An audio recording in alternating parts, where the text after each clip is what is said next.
ذکر کیا ہے؟ اس پر اگرچہ بحثیں ہو چکی ہیں.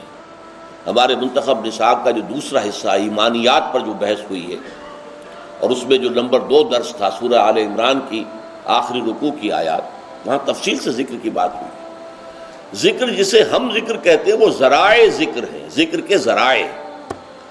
اصل ذکر کیا ہے؟ استحضار اللہ فی القلب، دل میں اللہ موجود رہے، یہ ہے ذکر. ذریعہ ذکر کیا ہے؟ سب سے بڑا ذریعہ الذکر قرآن ہے. قرآن کی تلاوت، قرآن کی تلاوت، قرآن کی تلاوت، قرآن کی تلاوت.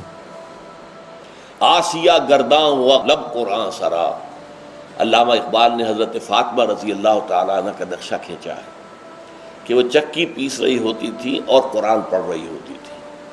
آسیہ گرداں، آسیہ چکی، چکی کو چکر دے رہی ہیں اور ساتھ ہی قرآن پڑھ رہی ہیں. میں نے خود دیکھا اپنے بچپن میں، ہماری اپنے خاندان کی خواتین چکی بھی پیستی تھی اور قرآن مجید پڑھتی تھی، اور گود میں بچہ بھی ہے جو دودھ بھی پی رہا ہے ساتھ کے ساتھ.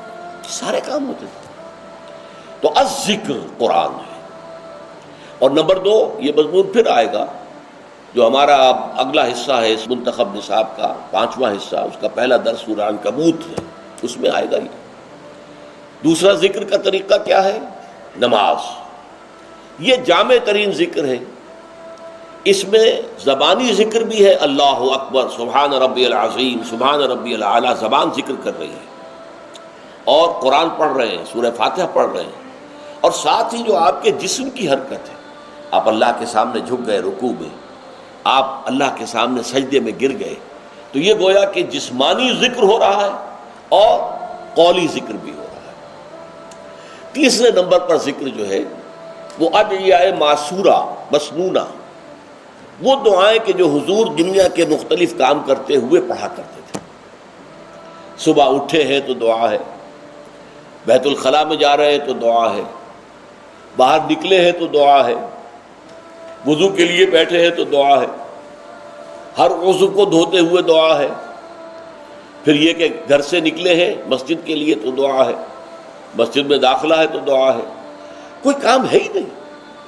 آئینہ دیکھا ہے تو دعا ہے، کپڑے بدلے ہیں تو دعا ہے، یہاں تک کہ بیوی سے ہم بستری کرنے لگے ہیں تو دعا ہے. کوئی عمل کوئی نہیں ہے کہ جس کے ساتھ دعا نہ ہو. تو اس کا نتیجہ کیا نکلتا ہے کہ ہتھ کارول دل یارول. کام آپ کا ہاتھ وہ کام کر رہا ہے اور دل جو ہے اللہ کے ساتھ لگا ہوا ہے.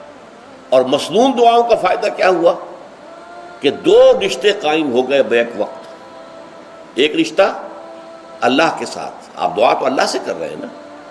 ایک رشتہ حضور کے ساتھ کہ دعا مسنون ہے، آپ وہ الفاظ پڑھ رہے ہیں، اپنی زبان سے ادا کر رہے ہیں جو نبی اکرم صلی اللہ علیہ وسلم کرتے تھے. یہ جو دوام ذکر ہے یہ ہے در حقیقت نفاق کو دور رکھنے کا ذریعہ.